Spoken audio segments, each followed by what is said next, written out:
अस्सलाम वालेकुम, welcome to Innovate IT Zone. आज का जो हमारा लेक्चर है वो हमारे मैनुअल नंबर 3 का स्टार्ट है। अब इस मैनुअल के नाम से जाहिर है इसमें classes, objects and member functions के बारे में डिस्कस करेंगे, जो कि हम लोग ऑलरेडी प्रीवियस वीडियोस के अंदर भी डिस्कस कर चुके हैं। क्लासेस क्या होती हैं, ऑब्जेक्ट्स क्या होते हैं, मेंबर फंक्शंस क्या होते हैं। ठीक है, अब हम लोग नेक्स्ट डिस्कस करेंगे कि इसके अंदर जो है वो हमें क्या क्या पढ़ना है। तो इसके अंदर हमें पढ़ना है रेफरेंस टू एन ऑब्जेक्ट। उसके बाद आ रहा है हमारा कॉपी कंस्ट्रक्टर क्या होता है, जिसको हम ऑलरेडी डिस्कस कर चुके हैं। फिर कॉन्स्टेंट कीवर्ड के बारे में पढ़ेंगे। देन हमारी कंपोजिशन क्या होती है और मेंबर इनिशियलाइजेशन लिस्ट क्या होती है। उसके बाद इसकी एक्टिविटीज़ परफॉर्म करते जाएंगे आहिस्ता आहिस्ता। सबसे पहले हमारी प्री लैब एक्टिविटी है, जिसके अंदर हम लोगों ने copy constructor, default member wise assignment operators है, इसका यूज़ करेंगे। ठीक है, और इसके जितने भी हमारे पास आ जाएंगे डिफरेंस करेंगे कि copy constructor, shallow copy and deep copy के दरमियान में डिफरेंस क्या होता है, और साथ साथ इनके टास्क जो है वो भी हम लोग रन करके देखेंगे। उसके बाद इसकी इन लैब एक्टिविटी आ जाती है, जिसमें हमने एक creating reference to an object जो है इसको क्रिएट करना है। लेकिन इन एक्टिविटीज़ से पहले यानी हमारी पोस्ट लैब एक्टिविटीज़ होगी, जिसके अंदर हम कंपोजिशन पढ़ेंगे। हमारी इन लैब एक्टिविटी होगी, जिसके अंदर हम लोग रेफरेंस टू एन ऑब्जेक्ट के बारे में पढ़ेंगे। ठीक है, उसके बाद हम लोगों ने क्या करना है कि हमने प्री लैब एक्टिविटी के अंदर कॉपी कंस्ट्रक्टर वगैरह के बारे में पढ़ना है। लेकिन इस वीडियो के अंदर हम लोग डिस्कस कर जाने हैं इस वाले पार्ट को। ठीक है, इस पार्ट्स को अगर हम लोग डिस्कस कर लेंगे तो then हमारे लिए नेक्स्ट हमारे टास्क जो हैं उनको परफॉर्म करना बहुत ही ज़्यादा आसान हो जाएगा। स्टार्ट करते हैं हम लोग अपने मेन टॉपिक की तरफ चलते हैं, जिसमें हमें कहते हैं रेफरेंस टू एन ऑब्जेक्ट के बारे में आप लोग बताओ। तो यहाँ पे लिखा हुआ है a reference to an object in C++ is an alias. ठीक है, इसका मतलब क्या होता है, इसको हम इलियास भी बोलते हैं, इसको हम एलाइस भी बोलते हैं। इसका मतलब होता है ऑब्जेक्ट क्रिएट करना। ठीक है, रेफरेंस टू एन ऑब्जेक्ट का मतलब होता है कि किसी ऑब्जेक्ट को हम लोगों ने क्या करना है कि उसका एक ऑब्जेक्ट बनाना है। किसी ना किसी जो हमने पैरामीटर को लिया होता है उसमें हमने कोई ना कोई रेफरेंस देना होता है। जैसे आप लोगों ने पॉइंटर्स के अंदर पढ़ा था, pass by reference, pass by number values. ठीक है, तो इसमें पास बाय रेफरेंस वाला काम होता है। लेकिन इसके अंदर हमारे पास किसी किस्म का कोई भी डी रेफरेंस ऑपरेटर यानी ये वाला जो स्टेरिक वाला ऑपरेटर होता है इसका यूज़ नहीं करते। लेकिन जबकि हम लोग जब पॉइंटर में हमने ये किया था सी के अंदर, वो वाली वीडियो मेरी सी की प्लेलिस्ट के अंदर अवेलेबल है, आप जाकर वहाँ से देख सकते हैं। तो उसके अंदर हम लोगों ने ये डी रेफरेंस ऑपरेटर यूज़ किया था, लेकिन इसके अंदर हम लोग ऐसा नहीं करेंगे। ठीक है, ये पॉइंटर की तरह ही होता है, लेकिन you don't need to use the reference operator to access the object. इसके लिए हमें क्या यूज़ करना पड़ता है, इसके लिए हमें ये वाला जो एड्रेस ऑपरेटर है इसका यूज़ करना पड़ता है, जिसको हम लोग रेफरेंस ऑपरेटर भी इस समय कह सकते हैं। रेफरेंस जो है वो typically use to create a more concise and efficient way of referring to an object without needing to the copy of the object itself. ठीक है, हमें ऑब्जेक्ट की इटसेल्फ कॉपी करने की ज़रूरत नहीं पड़ती। उसमें हम लोग करते थे कि हमें एक एक्चुअल कोड गिवन होता है, उसकी कॉपी बना लेते जब हम लोग पास बाय रेफरेंस करते थे, लेकिन इसमें ऐसा कुछ भी करने की ज़रूरत नहीं पड़ती है। ठीक है, आपको मैं ये वाला जो पैराग्राफ है वो एक सिंपल एग्जांपल जो मैंने अपने डेव पे की है उसके थ्रू समझाऊंगी, ताकि आप लोगों को ज़्यादा अच्छे से क्लियर हो जाए। ठीक है, अगर मैं इसको ओपन करती हूँ इस एग्जांपल में, तो सबसे पहले यहाँ पर कह रहा है कि आप लोगों ने सी का एक प्रोग्राम किया है और मैंने यहाँ पर एक फंक्शन लिया है। ठीक है, सिंपल, इसमें हमने क्लास मेथड का भी यूज़ नहीं किया, हमने सिंपल प्रोग्राम लिया है। ये इसकी मेन बॉडी है जहाँ से इसकी मेन एग्जीक्यूशन जो है वो स्टार्ट होनी है। उसके बाद ये वाला फंक्शन हमें गिवन है। हमें पता है कि जब हम लोग फंक्शन के प्रोग्राम करते थे तो उसके अंदर हम लोग तीन चीज़ें यूज़ करते थे। एक फंक्शन हमारे पास डिक्लेरेशन आती थी, फंक्शन डेफिनेशन आती थी, फंक्शन हमारे पास जो थी कॉलिंग आती थी।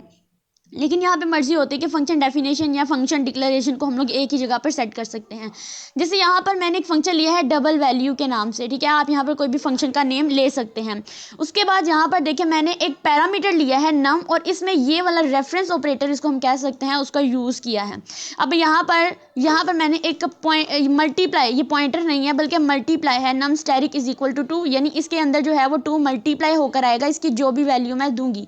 उसके बाद मेन फंक्शन में गए और मेन फंक्शन के अंदर हम लोगों ने int x is equal to 5 लिखा, यानी x के अंदर 5 की वैल्यू को स्टोर कराया। तो हमारी ओरिजिनल वैल्यू क्या आएगी, यहाँ पर हमारी ये वाला पोर्शन पहले एग्जीक्यूट होगा और वहाँ पर मुझे उसने x की वैल्यू दे दी 5। उसके बाद नेक्स्ट हम लोगों ने क्या करना है कि ये वाला जो है इसको हमने एक्स एक्स करना है। इसमें मैंने एक रेफरेंस के तौर पर जो है वो एक वेरिएबल ले लिया है और उसको एज अ रेफरेंस लिखा है और आगे एक्स लिख दिया है, ठीक है। यानी रेफरेंस के अंदर जो है वो एक्स है। अगर आप लोग ये नहीं भी लिखते तो देन आपको इस रेफरेंस की जगह पे एक्स लिखना पड़ेगा, ठीक है। ये जस्ट एज एग्जाम्पल के लिए। वैसे तो पास बाय रेफरेंस ऑब्जेक्ट वाला जो रेफरेंस है वो इसकी यहाँ पर जो है कंप्लीशन हो जाती है। ये जस्ट हम लोगों ने अंडरस्टैंडिंग के लिए दिया है, लेकिन यहाँ पर चूंकि हमें रेफरेंस ऑपरेटर का यूज़ करना था तो हमें ये साथ में लगाना पड़ा। फिर हमने क्या किया, इस फंक्शन को यहाँ पे कॉल किया। तो जब फंक्शन को यहाँ पे कॉल किया तो डबल वैल्यू करके हम लोगों ने रेफरेंस का यूज़ कर लिया, ठीक है। New value of x after doubling क्या हो जाएगी, वो हमारे पास यहाँ पर एक्स की जो न्यू वैल्यू है डबल करने के बाद, यानी अब इस 5 को जब मैं इस 2 से मल्टीप्लाई कराऊंगी तो इसकी वैल्यू जो होगी वो 10 हो जाएगी। मैं इसको एग्जीक्यूट करके देखती हूँ। देन एग्जीक्यूट करने के बाद जो इसकी आउटपुट आएगी मेरे सामने वो यहाँ पर कुछ इस तरह से है कि ओरिजिनल वैल्यू क्या थी हमारे पास, सबसे पहले इतना पोर्शन जो था वो मेरा एग्जीक्यूट हुआ, तो देन उसने मुझे इसकी आउटपुट दे दी और वो क्या थी, ओरिजिनल वैल्यू मेरे पास थी इसकी 5। फिर न्यू वैल्यू जब मैंने इसको मल्टीप्लाई किया तो यानी 5 को 2 के साथ मल्टीप्लाई किया तो देन वो 10 आ गया। ये सब पॉसिबल हुआ जस्ट इस रेफरेंस देने की वजह से, ठीक है। होप्स और यहाँ पर इस एग्जांपल से आप लोगों को रेफरेंस किस तरह से दिया जाता है, रेफरेंस ऑपरेटर का यूज़ करते हुए आप लोगों को अच्छे से समझ आ गई होगी। नेक्स्ट हमारे पास है कॉपी कंस्ट्रक्टर। इसके बारे में भी हम लोग ऑलरेडी डिस्कस कर चुके हैं। अगर आप लोग इससे थोड़े प्रीवियस लेक्चर पे जाते हैं देन आप लोगों को अच्छे से समझ आ जाएगी। इसमें हम लोग बेसिकली क्या करते हैं कि हम लोग के पास क्लास गिवन होती है तो हम लोग क्या करते हैं कि उस क्लास का एक जिस तरह हमने कंस्ट्रक्टर बनाना होता है तो हम एक कॉपी कंस्ट्रक्टर बना लेते हैं, ठीक है। इसको भी एग्जांपल के थ्रू ही करते हैं ताकि इसका कॉन्सेप्ट भी आपके एग्जांपल के थ्रू जो है वो ज़्यादा अच्छे से क्लियर हो जाए, ठीक है, और आप लोगों को अच्छे से समझ आ जाए। चलते हैं इसकी डेव की तरफ और इसकी एग्जाम्पल को राइट करके मैं आप लोगों को समझाती हूँ। ये आपके सामने एक कॉपी कंस्ट्रक्टर की सिंपल सी एग्जांपल है। तो सबसे पहले उन्होंने एक क्लास बनाई हुई है जिसके प्राइवेट के अंदर उन्होंने एक वेरिएबल रखा हुआ है एक्स का। कंस्ट्रक्टर चाहे डिफ़ॉल्ट कंस्ट्रक्टर हो, चाहे पैरामीटराइज कंस्ट्रक्टर हो, चाहे कॉपी कंस्ट्रक्टर हो, सबका मेन पर्पस होता है कि ये जो प्राइवेटली हम लोगों ने डाटा मेंबर्स रखे होते हैं ना, इनको एक्सेस करना होता है। ये वेरिएबल्स जो होते हैं इनको एक्सेस करना होता है पब्लिकली, ठीक है। प्राइवेटली इसलिए रखे जाते हैं, अब कुछ बच्चों का क्वेश्चन ये होता है कि हम लोग क्लास के अंदर पब्लिक के जगह, पब्लिक में भी तो सारा काम कर सकते हैं, तब भी तो पॉसिबल हो सकता है, तो प्राइवेट में डाटा मेंबर्स क्यों रखते हैं जबकि हमने उन्हें पब्लिकली भी एक्सेस करना होता है। लेकिन देखिए जब हमारे जो डेवलपर्स होते हैं उन्होंने कुछ चीज़ें जो होती हैं वो हाइड करनी होती हैं। जैसे अगर किसी कार बनाने वाले ने कार बनाई है तो उसने ये तो बता दिया है कि कार का कलर क्या है, कार के अंदर कलर, अच्छा कलर यूज़ हुआ है, अब ये चीज़ें यूज़ हुई हैं, लेकिन किस टाइप का, क्या उसकी डाटा टाइप क्या थी क्या नहीं, इस चीज़ को भी उन्होंने प्राइवेट रखा हुआ है, ठीक है। यानी उसके अंदर क्या क्या काम हुआ है वो सिर्फ ड्राइवर को पता नहीं होती। ड्राइवर का मेन पर्पस होता है उससे पता कि उसने सिर्फ इंजन चेक करना होता है और कार चलानी होती है, गैस भरवानी होती है। उसके मेन अंदर कार के अंदर ये सब चीज़ें कैसे काम कर रही होती हैं वो सारी की सारी प्राइवेट रखी जाती हैं। जो डेवलपर होता है उसने इन सब चीज़ों को ड्राइवर से प्राइवेट रखा होता है, तो इसका भी मेन पर्पज़ यहाँ पर यही होता है, ठीक है। तो आप लोग ये कह रहे हो कि हमें तो सामने नज़र आ रहा है, तो देखो ऐसा कुछ भी नहीं होता है, ये जस्ट प्रोग्रामिंग है। प्रोग्रामिंग और डेवलपिंग में बहुत ज़्यादा डिफरेंस होता है। हम लोग यहाँ पर देखते हैं कि किस तरह से रियल लाइफ से हम लोग चीज़ें जो है यहाँ पर बना सकते हैं और किस तरह से नहीं, ठीक है। तो यहाँ पर देखिए एक्स है और इसके बाद हम लोगों ने डिफ़ॉल्ट कंस्ट्रक्टर का यूज़ किया है। मैंने यहाँ पर सारे के सारे कंस्ट्रक्टर जो हैं वो लिख दिए ताकि आप लोगों के कॉन्सेप्ट जो है वो ज़्यादा अच्छे से क्लियर हो जाए और कंस्ट्रक्टर से रिलेटेड। तो यहाँ पे एक कंस्ट्रक्टर बना दिया है और x इज इक्वल टू 0। ये डिफ़ॉल्ट कंस्ट्रक्टर होता है जिसमें किसी चीज़ को पैरामीटर में नहीं लिखना होता बल्कि इसको हम लोगों ने डिफ़ॉल्ट वैल्यूज़ देनी होती हैं, ठीक है। उसके बाद पैरामीटराइज कंस्ट्रक्टर है और इसके अंदर हम लोगों ने देना होता है कोई ना कोई पैरामीटर देना होता है। यहाँ पर मैंने वैल्यू के नाम से पैरामीटर दे दिया, आप चाहे तो अपनी मर्जी से कोई भी नाम रख सकते हैं, ठीक है। तो x is equal to value कर दिया। उसके बाद कॉपी कंस्ट्रक्टर है। इसमें क्या होता है, कॉपी कंस्ट्रक्टर जो है एक हमारा स्पेशल टाइप का कंस्ट्रक्टर होता है जो एक क्लास के ऑब्जेक्ट को दूसरे ऑब्जेक्ट के साथ इनिशियलाइज करता है। यानी ये एक क्लास से इसका हमने एक ऑब्जेक्ट क्रिएट किया है और ये क्या करता है कि दूसरे ऑब्जेक्ट के साथ जो है वो इसको इनिशियलाइज करता है। जैसे हम लोग नेक्स्ट अगर इसके मेन फंक्शन की बात करें तो ये एक ऑब्जेक्ट है ना, ऑब्जेक्ट 1, तो हम क्या करेंगे कि इस ऑब्जेक्ट 1 को किसी दूसरी ऑब्जेक्ट 2 के साथ, इसी क्लास का जो दूसरा ऑब्जेक्ट होता है उसके साथ हम लोग इसको इनिशियलाइज कर देते हैं, ठीक है। तो यही बेसिक काम होता है कि कॉपी कर रहे होते हैं। हमारे पास देखो अगर 5 5 गिवन है, ये ऑब्जेक्ट 1 है, इसके कंस्ट्रक्टर में 5 गिवन है। अब ये मेरे पास पैरामीटराइज कंस्ट्रक्टर की वैल्यू थी 5, तो अब मैंने क्या करना है कि मैंने कॉपी कर लेना है इसको। तो कॉपी करने के लिए क्या करूँगी कि मैं इसी क्लास का एक और ऑब्जेक्ट बनाऊंगी ऑब्जेक्ट 2 के नाम से, और इसके अंदर इस चीज़ को कॉपी कर लूँगी। जब इसको आउटपुट आएगी तो वो भी कॉपी होकर ही आएगी, यानी ऑब्जेक्ट 1 अगर 5 आ रहा है तो मेरे पास ऑब्जेक्ट 2 जो है वो भी 5 ही आएगा, क्योंकि हमारे पास एक्चुअल से कॉपी हुआ है। तो इसका सिंटैक्स देख लें। सबसे पहले आप लोगों को अपनी क्लास लिखनी होती है, बिल्कुल कंस्ट्रक्टर की तरह आपको बनाना होता है। फिर इसके जो पैरामीटर्स हैं उसके अंदर एक और क्लास जो है वो बनानी पड़ती है, माई क्लास, यानी इसी क्लास का नाम लिखना पड़ता है, कांस्टेंट कीवर्ड। अब कांस्टेंट कीवर्ड जो है वो हम लोग क्यों यूज़ करते हैं ये भी हमारे पास नेक्स्ट आएगा, तो इसको हम यहीं पर जो है वो कवर कर लेते हैं कि कांस्टेंट जो है वो क्यों यूज़ करते हैं। तो कांस्टेंट जो है ये हमारे पास एक ऐसा कीवर्ड होता है, ठीक है, जो हमारी जो भी वैल्यू होती है उसको चेंज नहीं करता। एक चीज़ होती है कांस्टेंट, एक होती है वेरिएबल। वेरी का मतलब होता है कि चेंज कर देना, चेंजेबल होता है, लेकिन जिसके साथ कांस्टेंट लिखा होता है वो चीज़ फिक्स हो जाती है, वो चेंजेबल नहीं होते। ये एक मॉडिफायर है, ठीक है, इसका सिर्फ यही पर्पज़ है यहाँ पे कि वो चेंज नहीं करता। अब यहाँ पे माई क्लास और इसका मैंने एक ऑब्जेक्ट बना दिया है रेफरेंस करके, ठीक है। अब मैं नेक्स्ट क्या करूँगी, यहाँ पर क्या करूँगी, नेक्स्ट हम लोग देखेंगे कि जब मैंने इसको इनिशियलाइज, जो वेरिएबल प्राइवेट में था एक्स को, जब मैंने उसको यहाँ पे इनिशियलाइज किया तो मैंने क्या किया कि इसी ऑब्जेक्ट के साथ इस एक्स को कॉल करा दिया। यहाँ पर तो आप देखें कि मैंने इस पैरामीटर के इक्वल कर दिया, लेकिन मैंने इसका ऑब्जेक्ट बनाया पैरामीटर के अंदर। ये इसका सिंटैक्स होता है, ठीक है, और उसकी हमारा कंपाइलर इसको इजीली अंडरस्टैंड कर लेता है। फिर हम लोगों ने एक डिस्प्ले का फंक्शन बनाया जिसमें हमने एक्स की वैल्यू को डिस्प्ले करा दिया। अब मैंने माई क्लास के नाम से क्लास बनाई हुई थी, उसका मैंने ऑब्जेक्ट बनाया जिसके पैरामीटर में मैंने वैल्यू दे दी 5। फिर मैंने ऑब्जेक्ट 2 बनाया और इसके अंदर ऑब्जेक्ट 1 को कॉपी कर लिया। यहाँ पे हमारा कॉपी कंस्ट्रक्टर जो है वो एग्जीक्यूट होगा। फिर ऑब्जेक्ट 1 किया तो ऑब्जेक्ट 1 डॉट डिस्प्ले कर दिया डिस्प्ले फंक्शन को। अगर मैं आपको इसको रन करके दिखाती हूँ, देन रन करने के बाद आप लोग देख सकते हैं कि पहली वैल्यू जो थी वो 5 थी, लेकिन जब ऑब्जेक्ट 2 को कॉल कराया तो तब भी उसकी वैल्यू 5 थी, यानी इसका मतलब क्या हुआ कि ये यहाँ पर कॉपी हो चुका था। अब नेक्स्ट हम लोग चलते हैं, हमारा कांस्टेंट कीवर्ड था जिसके बारे में हम लोगों ने पढ़ लिया कि वैल्यू ऑफ द वेरिएबल और object can not be change नहीं हो सकती। अब नेक्स्ट हमारा आ जाता है कंपोजिशन। ये बहुत ज़रूरी है, ठीक है, आप लोग इसको अंडरस्टैंड करेंगे, इसकी अंडरस्टैंडेबिलिटी आप लोगों के लिए बहुत ज़्यादा ज़रूरी है, क्योंकि आपको किसी किस्म का भी प्रोग्राम आ जाता है, अगर आपको इनके कॉन्सेप्ट क्लियर है तो देन आप लोग ईजिली वेल एंड गुड कर सकते हैं।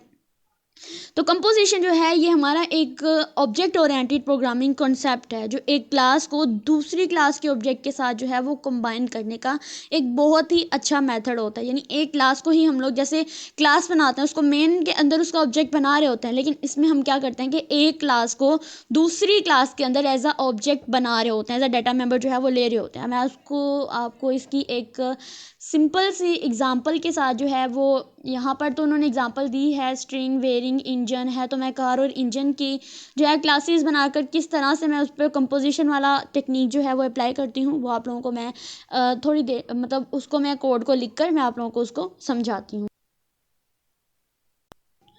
अब आप लोगों के सामने एक हमारी एग्जांपल है, इंजन के नाम से मैंने एक क्लास बनाई है और एक नाम जो है कार के नाम से मैंने एक क्लास बनाई है।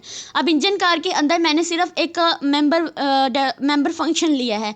इसमें मैंने लिखा है कि मेरा जो इंजन है वो स्टार्ट हो जाए, ठीक है, सिर्फ एक फंक्शन बनाया है, अभी किसी किस्म बहुत सिंपल सा अभी प्रोग्राम किया है। इसके अलावा मैंने एक कार क्लास बनाई है। अब मैंने क्या किया है कि ये जो इंजन क्लास है इसका तो मुझे बनाना चाहिए था मेन फंक्शन के अंदर ऑब्जेक्ट, लेकिन मैंने यहाँ पे कर दी कंपोजिशन कि ये जो कार है ये has a engine, car has a engine, यानी ये एक हैज़ अ रिलेशनशिप होता है, कार हैज़ अ इंजन। तो मैं क्या करूँगी, इस इंजन को एज अ डाटा मेंबर मैंने लिया है और फिर इसका मैंने क्या किया कि इसका मैंने यहाँ पे कार इंजन के नाम से ऑब्जेक्ट बना दिया है। आप चाहे तो इसका ऑब्जेक्ट ई भी बना सकते थे, ठीक है, यानी कोई भी ऑब्जेक्ट बना सकते थे जैसे हम मेन फंक्शन के अंदर करते हैं, लेकिन क्या करते हैं कि मैंने यहाँ पे उसको एज अ डाटा मेंबर ले लिया। फिर मैंने पब्लिक में गई और मैंने यहाँ पे एक स्टार्ट कार के नाम से मैंने एक फंक्शन बना लिया और फिर मैंने क्या किया कि यहाँ पे ये इंजन जो था इसको इस स्टार्ट फंक्शन के साथ जो था वो मैंने कॉल करा दिया, ठीक है। कॉल कराने के बाद मैंने यहाँ पे लिखा कार स्टार्टेड, यानी कार जो है अब स्टार्ट हो जाएगी। फिर मेन फंक्शन के अंदर गए। अब जिस क्लास का ये इंजन क्लास थी ना, इसको मैंने इंजन कार क्लास के अंदर जो है वो इसका ऑब्जेक्ट बनाया था, तो मैं क्या करूँगी मेन फंक्शन में सिर्फ कार क्लास लूँगी और इसका ऑब्जेक्ट बनाऊँगी माई कार के नाम से और my class dot start car लिखूँगी। इसके अंदर ही मेरे पास जो है वो इंजन का फंक्शन भी कॉल हो रहा है और इसके अंदर ही कार का फंक्शन भी कॉल हो रहा है। तो अब इसको जब हम लोग रन करेंगे तो रन करने के बाद मेरे पास दोनों क्लासेस की जो आउटपुट थी वो आ गई, यानी इंजन स्टार्टेड और कार स्टार्टेड। अब यहाँ पर ये जो स्टार्ट लिखा हुआ है ये बेसिकली हमारे पास ये जो इंजन क्लास का हमारे पास फंक्शन था वो कॉल हुआ है, और जो कि एक क्लास के अंदर कॉल हुआ है स्वाई के मेन फंक्शन के। तो मेन फंक्शन के अंदर हम लोगों ने सिर्फ उस चीज़ को लिखना है जिसके अंदर हम लोगों ने ऊपर वाली क्लास को या किसी भी क्लास को हम लोगों ने एक्सेस किया है। ठीक है, ये बात याद रखनी है कि दो या दो से ज़्यादा क्लासेस होती हैं, उनके दरमियान में कंपोजिशन जो है वो हैज़ अ रिलेशनशिप रखती है। यानी अगर क्लास इंजन है तो यहाँ पे मैंने क्या किया कि मैंने इसका सिंपल तरीके से एक फंक्शन बना दिया कि इंजन स्टार्ट हो जाएगा, फिर मैंने इसी क्लास इंजन को इस कार वाली क्लास के अंदर as a private data member रख लिया। अब इसको मैंने एक्सेस करने के लिए इसका मैंने ऑब्जेक्ट बना दिया। ठीक है, यानी ये इंजन जो है यहाँ पे as a data type use हो रहा है और ये यहाँ पर एज अ वेरिएबल यूज़ हो रहा है। फिर मैंने क्या किया, लेकिन यहाँ पर ये दरअसल इसका एक ऑब्जेक्ट है और ये क्लास का नेम है और ये प्राइवेट है। इसको पब्लिकली एक्सेस करने के लिए मैंने यहाँ पे इसका ऑब्जेक्ट लिखा और ये स्टार्ट वाला फंक्शन जो है वो इसके अंदर कॉल करा लिया। ठीक है, जब हम इसके टास्क करेंगे देन और अच्छे से क्लियर हो जाएगा। ठीक है, आपको सामने आउटपुट भी थी। अब नेक्स्ट हमारे पास रह गया है हमारे पास मेंबर इनिशियलाइजर लिस्ट। तो मेंबर इनिशियलाइजर लिस्ट क्या सी प्लस प्लस में are a way to initialise the data member of a class, यानी पैरामीटराइज कंस्ट्रक्टर के अंदर जो हम लोगों ने पैरामीटर्स दिए होते थे वो लिस्ट की फॉर्म में ही होते थे, वो हमारे मेंबर इनिशियलाइजर लिस्ट थी।